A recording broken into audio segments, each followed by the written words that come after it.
So, overview of the book. As I was saying, probably the most central concept of evolutionary modernization theory is a very simple one. People strive to survive. This is, I think, for fairly obvious reasons, the most basic goal of any organism. Evolution has made it essential because there are many challenges to survival, and those creatures that have evolved to give top priority to survival are the ones that survived, and the ones that didn't are around. And humans have evolved to give top priority to whatever needs are most crucial.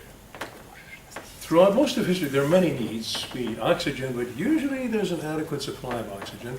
Though having just come from Shanghai, I don't take it quite as easily for granted as I usually do, but generally there's an adequate supply of oxygen, we need water, usually partly because humans live near sources of water. There's usually an adequate supply of that, though not always. But food is the main bottleneck. Throughout most of history, people have lived at the brink of starvation because of another basic evolutionary principle. Population rises to meet the food supply, and is then held constant by starvation, disease, murder, war, the four horsemen of the apocalypse in the Bible. And throughout most of history, this process kept the human numbers very flat. For hundreds of thousands of years that modern humans have existed, we were not a numerous group. There were even times when our numbers were down to a few thousand. But recently things have changed. But as long as survival is uncertain, survival needs dictate the human life strategy. And we can say, though traditional societies vary tremendously all over the map, they vary according to whether they're fishing and hunting, whether they are agrarian and so on. But certain things are constant. There are certain dictates that are linked with scarcity. Any society living in the face of scarcity emphasizes certain things. And one of them is, under extreme scarcity, people tend to be xenophobic. People have evolved to have a sort of instinctive xenophobic reaction. Not because people are inherently nasty. Actually, people are capable of being very noble and very nasty. And under conditions of extreme scarcity, xenophobia is realistic. When there's just enough land to support your tribe or another tribe, and another tribe moves in, it may literally be us or them. We survive or they survive. And we have a set of instincts that we fear and hate foreigners under these conditions. We have strong in-group solidarity as part of fear of outsiders and strong in-group solidarity because you rally around your leaders. You have to have discipline, cohesion to survive in this struggle. And you have strong authoritarian leaders as part of this rigid adherence to traditional cultural norms, whatever they are. Whatever these cultural norms are, you stick to the old, familiar, the known.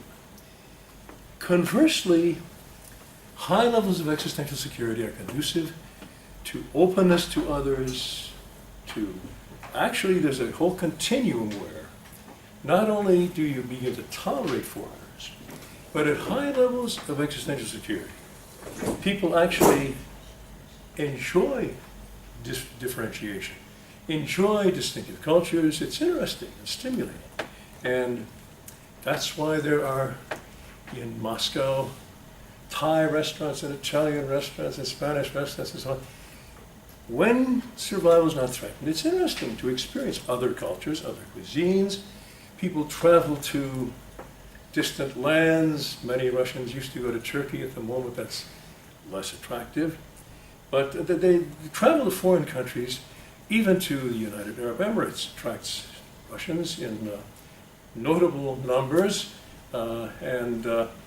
It's, I am told, very different, very interesting. And so there's this basic linkage between them. Though the kind of cuisine you have varies all over the map, the kind of clothing you wear varies all over the map, I would argue there are certain basic differences between societies facing scarcity and insecurity and those under less stress. Unfortunately, through most of human history, most societies have been under considerable stress, although even this varies. Traditional societies vary under the degree to which their stress shaped. So for most of human history, population rose to meet the food supply. Survival was insecure, most people, most of the time. Something really interesting and different, something unprecedented in human history happened. Following World War II, first just for a part of the world, about 7% of the world's population, and now spreading to more and more of the world. In the rich countries, the rich, developed countries of Western Europe, North America, Australia, Canada, Japan, three things happened in which the post-war generation grew up taking survival for granted. This is a huge change. Taking survival for granted was very unusual. And of course, this was shaped by three things. The unprecedented economic growth of the post-war era is referred to often as the economic miracles of Germany, Italy, Japan, etc. Unprecedentedly high economic growth, so that the economic pie grew to be 3, 4, in some cases 12, 14 times as high. Per capita income 14 times as high in some cases as ever before, and generally speaking at least 3 times as high. There were more resources, and in the post-war era, welfare states emerged that provided safety nets that guaranteed no one died of starvation. This was, and finally, the absence of war, a very interesting phenomenon discussed widely among political scientists, called the long peace. Since World War II, the world has experienced by far, by very far, the longest period of no war between major powers in history. From the time of the Roman Empire to the present, there's never been anything approaching this.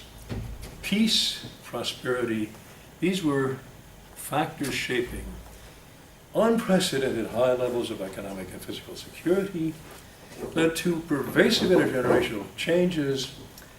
In my youth, long before any of you were born, I did a series of surveys measuring the presence of materialist versus post-materialist values, and later a broader shift from survival values to self-expression values, and we found actually big differences between the values of the younger and the later generations, and this brought these changes, this cultural change brought big changes in society.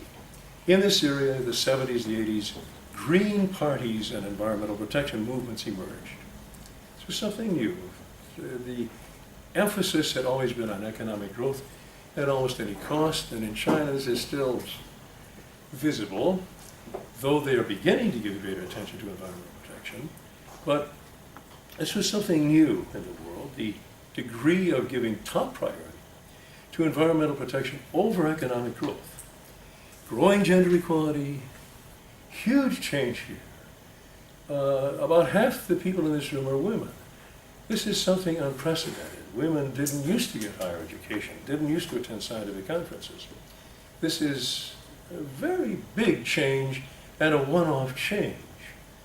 Societies, all societies, had relatively secondary status assigned to women throughout all of history. They varied, of course, in the degree to which this is true, but there were no societies, apart from the legendary Amazons, which are not nailed down as definitely factual. Women were secondary citizens. In addition, growing tolerance of gays, outsiders, handicapped people, and for political science, a huge change. Democratization, a wave of democratization that swept much of the world. It hit the Soviet Union, among many other countries. Scores of countries made the transition from authoritarian to democratic rule. We are currently experiencing a decline, resurgence of authoritarian rule. Not the first time it's happened. I would say this is a matter for deep concern, obviously. But in a reassuring way, I can say there have been three such waves. There was a wave of democratization after World War I, and then a fallback, decline, wave of authoritarian movements. Germany, Japan, Italy, many other countries became fascist. There was a sense that democracy is all over. It was nice while it lasted, but it's all over now. Fascism is the new, and then of course the Soviet Union, communism. They seem to be thriving, growing phenomena. It didn't turn out that way. Democracy survived and went on to a second wave after World War II, when democracies rose to much greater numbers, and then there was a fallback. And there's a third wave around 1990 when the former Soviet Union converted, and a fallback. Each of these waves has been followed by a decline of democracy, and in each case, it never came back to the previous number. It was a ratcheting up and a fallback, and a ratcheting up and a fallback, and a ratcheting up and a fallback, so that today the number of democracies, even today, is far greater than the maybe 4 or 5 democracies that existed at the start of the 20th century. And even these were democracies where they were not perfect democracies by contemporary standards. Women couldn't vote, for example, and other things. So the trend, now we have the reasoning of the other direction. In recent decades, globalization has transferred massive amounts of capital, technology to less developed parts of the world, bringing rapid economic growth to East Asia, Southeast Asia, and India. India and China, with 40% of the world's population, are rapidly moving from subsistence level poverty to growing prosperity. This is really good news for humanity as a whole. About half of humanity is moving out of this subsistence level poverty to an increasingly comfortable standard of living, increasing security. Really big change. In the long run, I would expect this to produce cultural changes and political changes like those we've seen it produced in high-income countries in this earlier wave of the rise of post-materialism. This is very good news. I would say you look at China, and though the pollution is noticeable, it's an encouraging story to see an entire country booming, building marvelous skyscrapers, high-speed trains that you can go from Shanghai to Beijing in 4 hours. This is impressive. I wish the US had stuff like that. But globalization and outsourcing put the workforces of high-income countries in competition with the workforces of low-income countries, undermining exporting jobs, undermining the bargaining power of the working class. And this is a story that is well known. In the decades from the 1960s, 70s, and so on, the working class of high-income countries shrunk. The automation further reduced the number of industrial jobs, and industrial workers dwindled to a small minority of the population of developed countries. Initially, they were replaced by high numbers of well-paid, secure jobs in the service sector. So we saw what is called post-industrial society shift from industrial workers to service workers, and this seemed to be actually an improvement. Many of the jobs were well-paid and secure, and a lot more fun than working on an assembly line. Having done this, I can tell you, it's not fun. It's not intellectually stimulating. You got to drive yourself to do it. So the rise of the, no, you know who I am. The rise of the service sector seemed to be everything's okay. Industrial workers are declining, and a lot of bad things. Labor unions were weakening. The push behind the post-war welfare state was weakening. But on the whole, things seem to be going well. We are now entering a new stage, which I call artificial intelligence society. And it has a huge potential for vastly improved health and prosperity. I could go on at some length about the wonderful things that nanotechnology can do to cure cancer and repair your heart and all sorts of stuff, but I don't have time. I think we can assume actually has a big upside, but it also produces a winner-take-all society. This is only beginning to be understood. In this winner-take-all society, the gains go almost entirely to those at the very top. Income inequality and wealth equality have been rising sharply since 1970.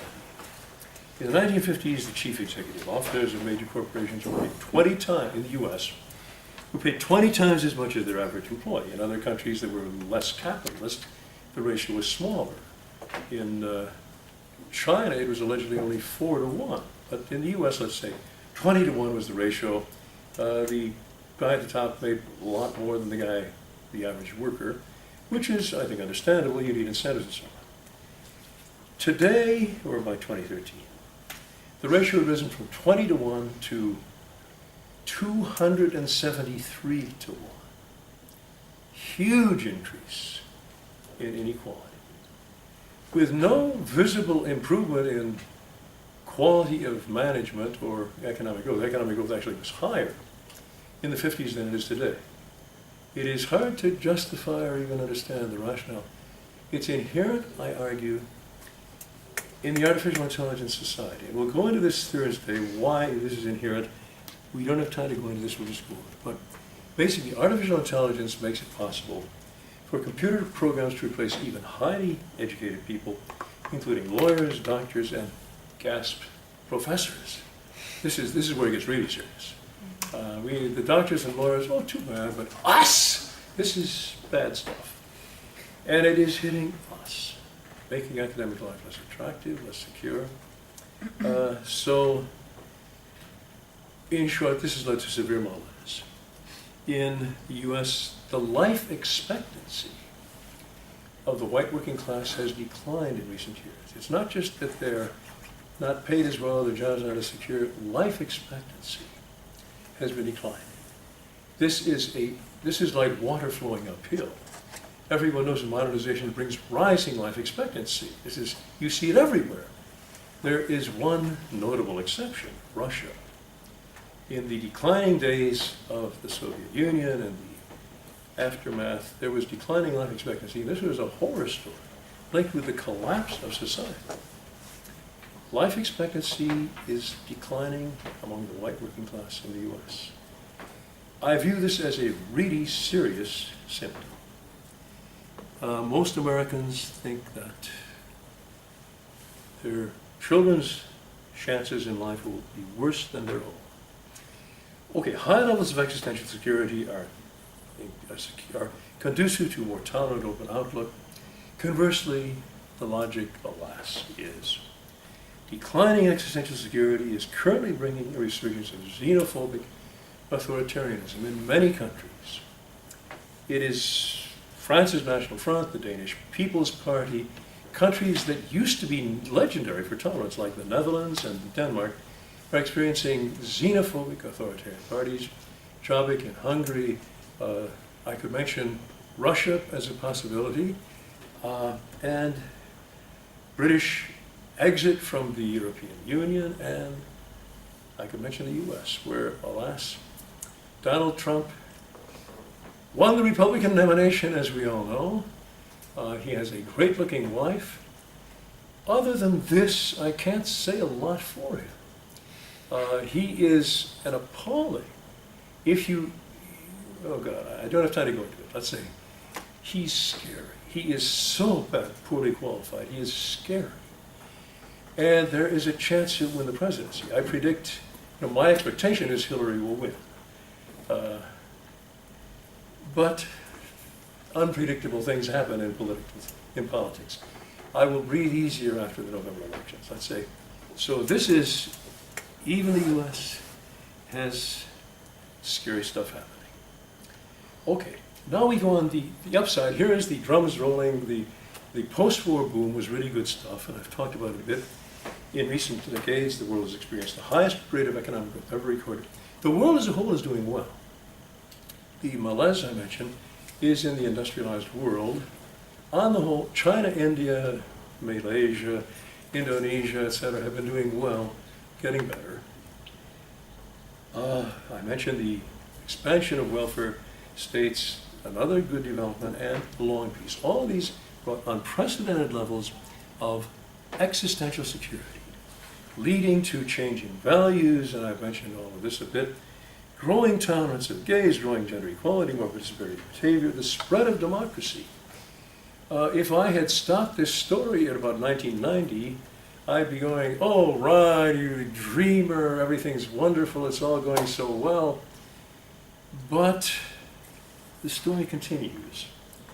And it is not looking as rosy as it was for developed Western democracies. We're facing stuff like Donald Trump.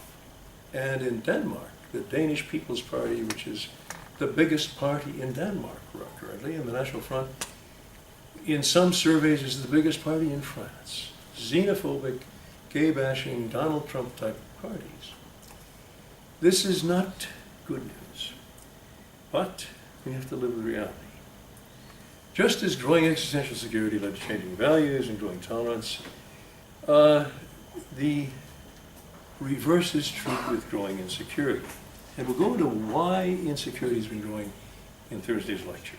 Now we do the upside, and here is the march of the upside. In 1970, when your parents might have been dating or maybe hadn't met yet, I was doing surveys, a young lad, but I was doing surveys, and managed to get a six-nation survey that tested the theory of intergenerational value change. And we found something I was quite thrilled to find. I had argued something like this would be happening, that as a result of all these good things, the economic miracles, the welfare state, the law of peace, we would find an intergenerational value change, and we did. And the evidence is massive. Among older groups, these people were born in 1896 to 1905. This is going way back. We have a huge preponderance of materialists over post-materialists. These people emphasize top priority is economic and physical security. Post-materialists give great top priority to freedom of speech, more say, quality of life, quite different priorities. As we move from old to young, we move to shrinking numbers of materialists, growing numbers of post-materialists, until we hit the post-war generation. With the post-war generation, we find a tipping point reached, where post-materialists are more numerous in these 6 countries than materialists. This was exciting news, and I argued it reflected generational change. My colleagues cruelly said, no, Ron, this is just a life cycle effect. These silly youngsters, when they are 65-year-old, will be realistic and just as materialist as their grandparents. Actually, we've done 40 years of surveys and find with cohort analysis that that's not the story. Actually, the post-war generation stayed predominantly post-materialist over the next 40 years. And as they replaced the older, heavily materialist people, the societies as a whole shifted, so that by the year 2000, there were more post-materialists than materialists in these 6 countries. So things had changed. Well, that was the rich countries of Western Europe, and as I've mentioned, there was a real change as predicted. This shift has stagnated in Western Europe in recent years. We're not having growing numbers of post-materialists, we have about the same. It's stagnant, it's not collapsing, but the numbers are stagnant, and the younger generations are not significantly more post-materialist than the older ones. All of the post-war cohorts are predominantly post-materialist, but the younger generation today is not being raised under conditions substantially more secure than their elders. In fact, the pre-war generation that experienced World War II and the Great Depression and so on is significantly more materialist, but there are not many of them left. Mostly the world consists of post-war generations now. But the value shift has begun to reshape other parts of the world. This is several ex-communist countries that are now members of the European Union. And we find this similar trend of shrinking numbers of materialists, growing numbers of post-materialists. The trend is at a much earlier stage. Bulgaria, Romania, Hungary are not yet bursting out into green parties and I remember the 70s when we wore these colorful, weird clothing and stuff, part of this cultural bloom. It was fun, but they're not there yet. Latin America is more farther along the way. This is 8 Latin American countries. We find a cross that is not quite where Western Europe was in 1970, but it's getting close. Shrinking numbers of materialists, growing numbers of post-materialists, and in fact, the youngest cohort is actually a little more post-materialist than materialist. Latin America is on a trajectory that looks, they're moving toward, they'll be wearing bell-bottom pants and wild colors soon, maybe, but in any case, they may be having, they are having growing gender equality. They have democratized. I mean, these things actually are taking place in Latin America and have taken place. They have democratized. And they do have growing gender equality and even same-sex marriage in many Latin American countries. Traditionally, Roman Catholics, sort of, you wouldn't think they'd be doing it, but they actually are. China is another story. Huge, overwhelming numbers of materialists. We see some hints of a generational change, but they're not next year. The green movements are going to burst out in China someday, but not soon. China, of course, is a country you would not expect to have large numbers of post-materialists. In the lifetime of people, in the memory of people now alive, 30 to 50 million Chinese starved to death in the aftermath of the Great Leap Forward.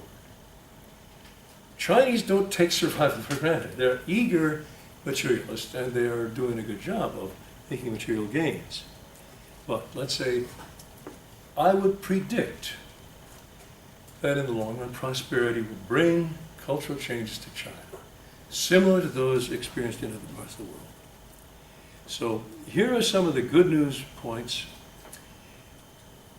The rise of self-expression values, the post-materialism is one part of a broader component of self-expression values. It's strongly linked with rising gender equality, strongly linked with, here is the cross-sectional evidence, and getting the causal direction nailed down is another story, but let's say for sure, there's a very strong correlation between self-expression values and, self-expression values rise. You get growing gender empowerment, not just thoughts in people's minds. This is an objective measure, the UN gender empowerment measure, of percentage of women in higher positions in business, politics, and academic life. It's actual change, societal change, not just ideas changing. The relative emphasis survival versus self-expression values is also strongly linked with how democratic it is.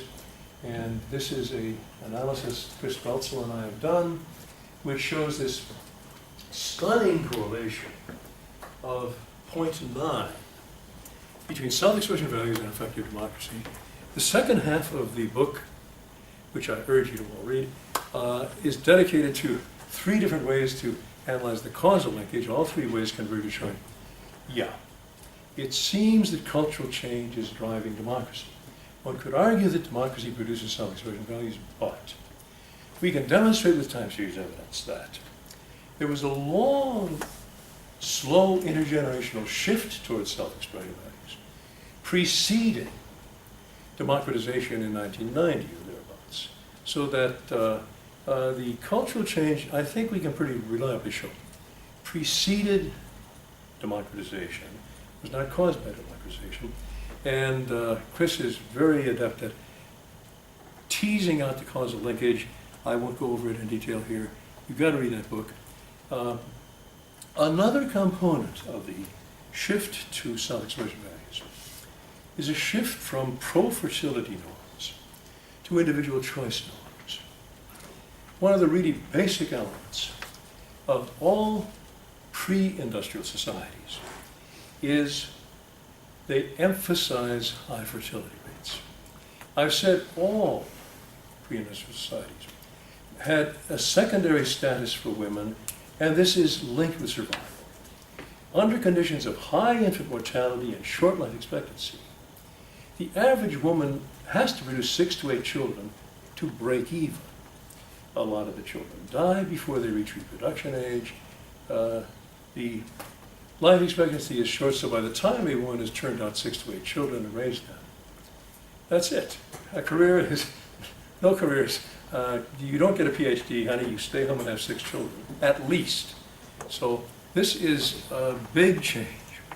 It's just those societies that survived encourage women to stay home, have many children, discourage any form of sexual behavior not linked with reproduction, homosexuality, masturbation, all these things. Very bad, God doesn't want it. And of course, God will punish you severely if you transgress. These were norms that were severely emphasized with the most severe sanctions. Okay. Today, if you have 2.1 children, you can break even. Infant mortality is down to very, very low levels. Life expectancy is way up. The role of women has changed profoundly.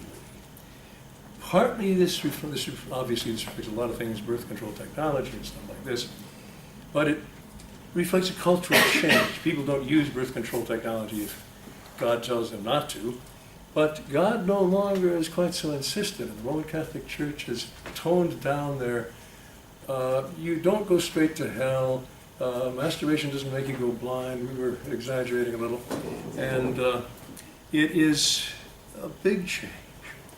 Religiosity tends to retard these changes, but the changes are quite profound. And, okay, thank you. These are some of the norms that are from pro-fertility to individual choice norms. The homosexuality is always wrong, is something that, okay, it is permissible in this case, is from very low levels in low-income countries to much higher levels in high-income countries. Divorce is permissible when jobs are scarce, men have a right to jobs and women. The rejection of that idea is changing. All these things, boys have more need for education.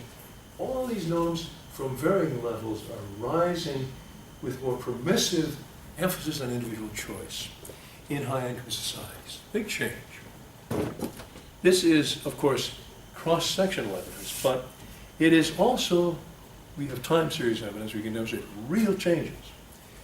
The great majority of societies, the change in individual level choice tolerance from the earliest to the latest available survey, average 17-year span across varying lengths of span between the earliest and latest. But on the average 17 years, most countries have moved toward greater emphasis on individual choice. The exceptions are nearly all former communist countries. The reason being the collapse of communism left an ideological vacuum that is being filled by religion. Religion is resurgent in ex-communist countries, along with emphasis on traditional values. But apart from this quite significant exception, most countries are moving toward greater emphasis on individual choice. Here's this time series of selected countries. This shift has led to rising gender equality and growing acceptance of gays and lesbians. Really big changes. And, for example, legislation concerning homosexuality varies tremendously. 7 or 8 countries, we only have 2 of them in our survey, but some countries have the death penalty for homosexuality. Very severe punishment. Others have severe but short of the death penalty. Rising to same-sex marriage is legal, and last year the U.S. slipped from here to here, joining the ranks of countries in which same-sex marriage is legal. This is, of course, very recent. Same-sex marriage did not exist anywhere until the year 2000, when the Netherlands led the world in adopting it, and now growing numbers of countries have adopted this. Very big change, in this case from extremely severe penalties to it is a human right. The 9 elderly people on the Supreme Court of the U.S., well, let's say 5 of the 9, decided they wanted to be on the right side of history and came out with this decision. This shift in rising emphasis on individual choice norms also contributes to declining willingness to fight for one's country. It's part of a broad feminization of culture. In traditional societies, men had the role of the alpha male, the warrior. Men have greater upper body strength. We're better at amputating limbs and impaling you on our spears. But so if that's what it's all about, and in hunting and gathering societies, it's a crucial part of the male role.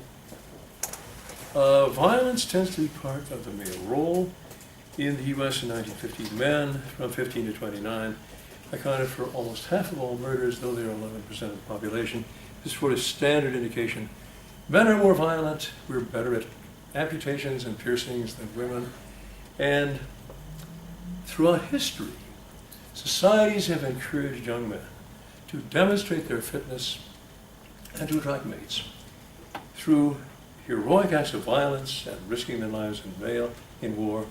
And this has changed a lot. From the John Wayne warrior hero that as a boy of 8 or 10, that's what I want to be. The cultural model has shifted to people like Bill Gates or Mark Zuckerberg, who are probably not good at amputations and piercings, but very smart. They're kind of nerds, and they are much more widely admired, immensely successful. It's a big change in the cultural male role model. Here is the interesting linkage between percent unwilling to fight for their country. This has been growing. In the time we've been doing the World Values Survey, there's been a big change in willingness to fight for one's country, declining in most countries. Clearly linked with emphasis on individual choice norms. This feminization of culture is one way of putting it, or the decline of the alpha male, I'm good at, I'll lop your head off with my sword, and a role model for men. This is the shift, and this is a very pervasive shift. Again, from the earliest to the latest available survey, covering a considerable time span. Russia and the US are both about at the same position on this. They both have substantial declines in willingness to fight for one's country. This, again, reality is messy. I wish I could say all countries are becoming less willing to fight. That's not true. 2 countries, Finland has teeny insignificant shift in the other direction. Italy and France are countries in which the public has become more willing to fight for their country. And I have to report the facts as we find them. I had no idea why this is true, but actually when I mentioned this at one point, a colleague from Italy said, oh yes, this reflects the fact that during the Cold War, both France and Italy had very large communist parties, which advocated you don't fight for your country, because this is fighting against the Soviet Union. It was for NATO against the Soviet Union. And with the collapse of the Communist Party in these countries, that probably explains why Italy and France are running upstream. It's not that they're terribly warlike, but the change has been in the direction of more willingness to fight. So this also reflects the fact that war is no longer profit. I think it says I'm running out of time. I will go quickly about it. Agrarian society is a zero-sum economy. Land is the only means of production, and it's finite. You can only get more by taking it away from someone else, and since this is their livelihood, this usually means killing them. In other words, to get rich, you conquered the neighboring tribe with the kind of neighboring country, enslaved or exterminated their population, and took their land, and this is the only means to get rich. And this once was reality. Since population rises and food supply, you may actually need to do this. But already by the start of the 20th century, war was no longer a cost-effective route to prosperity. Norman Angell, in a book published in 1909, pointed this out. It was widely influential until 1914, when people said, "Oh, you idiot," you idealistic, rosy-hued idiot, and World War I and World War II senior discarded. He was right about the objective rationality of war. It had become no longer a profitable way to get rich, but the leaders, the culture hadn't changed. The leaders at the top, Adolf Hitler and the Japanese militarists, believed that the way to get rich and prosperous was to conquer your neighbors and build up a large land empire. Germany was planning to exterminate the Slavs in Ukraine and Belarus and replace them with good German farmers. That was how to make Germany prosperous. He didn't make it, fortunately. But, ironically, stripped of their empires, Germany and Japan became far more prosperous than they had ever been before, because war is not really the way to get rich. Bill Gates got very, very rich without risking his life, without doing any amputations, by inventing Microsoft. And this is a way to get rich and secure and live happily ever after. And now we're at 0 minutes, so I will end at this point. Thanks for your attention. Thank you, Ron. We have some time for questions and answers. Would you like to take care of, to handle the questions, because I... Oh, sure, yeah. You raise your hand, and you can express complete admiration and agreement, or if you must, you can raise an embarrassing question that I won't be able to answer, but, you know, what I prefer.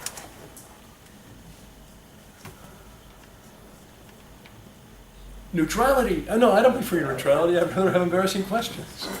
Please, Tatiana. Yeah, I have a question about the situation with France and Italy. So basically you mentioned that your colleague from Italy suggested an explanation about less people. I have to admit, it's after the fact. But what do you think about it? How can you actually? Oh, well, I Are you read it started satisfied? quite plausible. You know, I remember for quite a long time the Communist Party was the biggest party in Italy. It was very influential, and of course, did they say, fight for NATO against the Soviet Union? No, they didn't. They said, don't fight for the bourgeois war, you know, don't be a dupe of the bourgeoisie, don't fight for your country. And when the Communist Party of France and Italy collapsed, this push was gone. So it's not that the Italians and French have become bitterly warlike. Actually, they're fairly low in percentage willing to fight for their country, but it's increased, and that increase, I would say, is probably due to the collapse of the communist parties. But why then we do not notice the same shift in other countries where was a lot of also pro-communist ideas and whatever? Well, it was drowned out by the feminization of culture. France and Italy were quite exceptional among the Western countries in having big communist parties, which advocated not fighting for your country. In the course of the Soviet Union, the Communist Party did not advocate that. They advocated being patriotic and good citizen and fighting if necessary. So I'd say being a big communist party in a NATO country went with, you don't want to fight for your country, you're fighting on the wrong side. Yes, at the time of the Cold War, and on the left spectrum of the scientific, left side of the spectrum of the scientific opinion, convergence theory was popular. Mm-hmm. The idea was that the communist societies and capitalist societies will converge because they are essentially building the same type of industrialized society. Now, this theory is obviously obsolete, but given the current situation where we observe in the former Third World, in places like China and India, a lot of improvement, percentage, and certainly Latin America. The percentage of post-materialist is rising, whereas things are not improving in the North America, Western Europe, and Japan. They are stagnating, and maybe for an average Joe, life is even getting worse. So maybe it's time again to think whether a convergence theory might be of another kind, of course, might be. Well, in one way, the world is converging. That is, for a long time, the rich countries were racing ahead, and most of the world was not developing at all. Right. So the difference between the rich handful of countries and the rest of the world was huge and growing. Today, that's not true. The rich countries are kind of breaking even, and the low-income countries are, like China and India, going way ahead. So economically, they're catching up. So in that, and if you believe in economic determinism, I don't believe in economic determinism, but I think it's a big part shaping what happens, and insofar as that's true, their lifestyles will converge. I would say, for example, gender equality, I would say, is going to rise in these countries. In India in particular, there's very low gender equality, very low. But I would predict this will erode and the culture will change, and there are strong reasons for it. In traditional society, women are almost consigned by the necessity of 6 to 8 children to replace the population and a short life expectancy. It's not a recipe for gender equality, but in modern societies, all the indications are that women are just as smart as men. And in knowledge societies, you're wasting half the population if you keep them repressed. And even if you don't care about women's emancipation, you do want your male children to make high scores on the standardized test, and if they're raised by an illiterate mother, they won't get intellectual stimulation. So even for the most masculine patriarchal goals, giving women education is probably a good idea. Yes? Thank you very much for the wonderful talk, actually. I've got a question about the Latin American countries being done more post-materialistic compared to European post-communist countries. And that's a very interesting thing. And I mean, like, if we, I might hypothesize that it's due to gender equality. Because, like, as for democratization, we are not speaking about Poland, which is a special case, but like other post-communist but European members of the European Union, they are more democratic compared to those Latin American countries. Or, for example, environment issues count a bit more for these countries compared to Latin American countries, at least Brazil, right? So it would be very interesting if you commented on that. And also, there is one more example, which is Eastern Germany, and especially in case of gender equality and women empowerment. Because if we speak about women empowerment, it was historically very much just more developed compared to all other European countries. I mean, till now, I mean, according to ISPP, Eastern Germany is more developed. It's more gender egalitarian. Yeah, gender egalitarian, and more attitudes on women being like having the same role in the economy. Mm-hmm. Yeah, the toughest politician in Europe is Angela. Yeah. Probably without the strongest politician in the continent, apart from, of course, Vladimir Vladimirovich.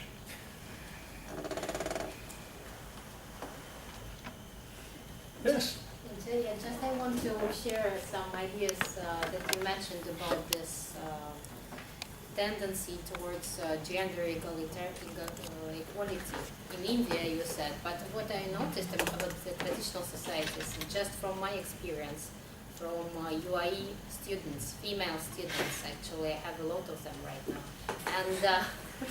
and the one thing there that they have no almost no monetary driven motivation to get higher education because they all are having either rich husband or good families. So I mean, and also they do not have any ideas about where they can apply their higher education. Mm-hmm. But what I wanted to mention here, the main idea for them to get higher education in the university is exactly to be a good literate mother for the children. My gosh, they think the same way I They do. express it Sort of. very clearly, and actually this is the main goal for them, to be a good mother, because they can raise up children with better quality. That's very interesting. Okay, there is a logic to it. Yeah, so I mean, this is exactly what is happening. That's very interesting. I was not aware of that.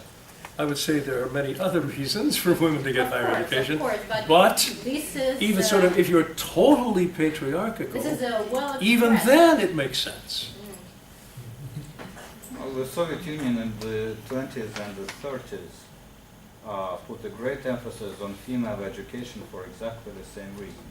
And it was the government policy. Oh, really? In order to raise... Because they were supposed to raise Soviet children Yeah.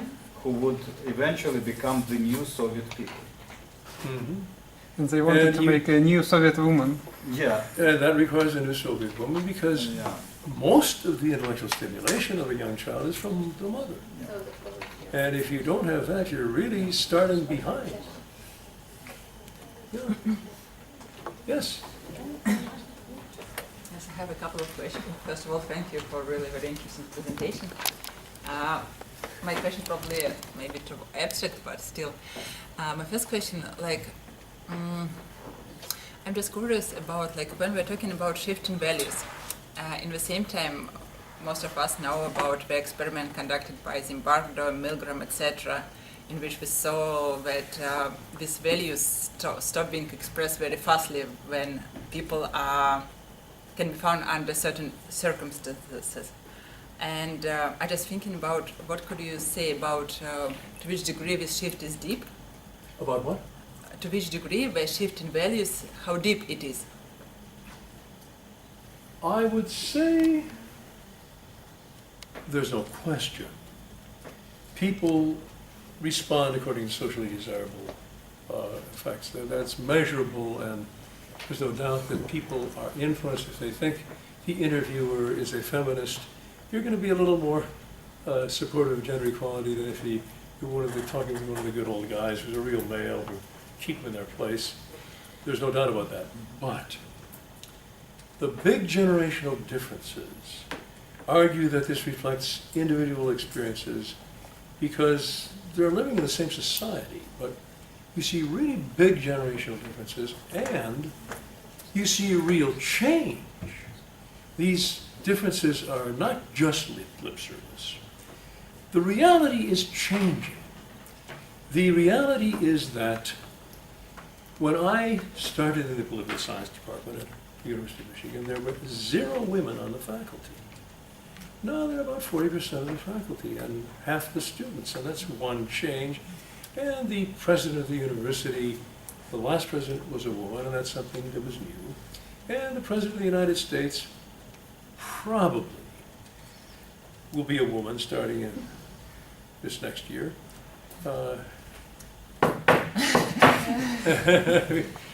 We hope. Yeah, if I could back her up, I think her question was about if the conditions change to become adverse, how soon will the value shift be unshifted? This is what her question is, and it reminded me of Peterim Sorokin, who was an American sociologist with Russian roots, and he left memoirs about the Russian Revolution, where he wrote that I think in a matter of weeks, I can't recall the exact number of days, that it took for refined gentlemen to throw their ladies under the bus, as it were, when there was no bread. And people literally turned to beasts like in a matter of a few weeks in 1917. I would agree. The whole thrust of what I've been saying is, under conditions of extreme insecurity, people are xenophobic, authoritarian, rather vicious. I would say, under extreme conditions, they behave very, very badly. Conversely, if people are secure, they behave a lot better. So the upside is, the world has been getting richer. The world as a whole, in the long-term trend, has been getting richer. There have been, it is not a sort of up effort, it's more, but on the long run, the world's been getting richer and more secure. We're going through a down cycle right now. I don't think this is the end of civilization. We've had a horrible down cycle in the 30s with the rise of fascism and Adolf Hitler and so on under conditions of insecurity. And in fact, the rise of Adolf Hitler is an example of, under conditions of desperate insecurity, people behave badly. In the 1920s, in the last election, before the 30s, the Nazis were seen as a lunatic fringe party and they got 3 or 4% of the vote. After the Great Depression and people were starving, and of course there was not a welfare system then, people were starving in Germany and they threw the women under the bus and did horrible things and elected Hitler. The Nazi Party became the biggest party in the Reichstag. I can't guarantee what will happen in the future. I would say I hope for secure conditions because I think people behave a lot better when they're secure. And I would say, realistically, the world tends to get richer. The long-term trend over the last 300 years has certainly been the world has become richer and more secure. But I can't guarantee the next 10 years things could get bad. I hope not, but they could get bad. We could get Donald Trump for president, and God knows what he might do. And on this optimistic note, we can probably stop the discussion because we ran out of time. Unless there. Enough. Okay. Yeah? Okay. Yes, more questions? No, I will come. Privately. Okay. Okay. Thank you, Ron. Thank you.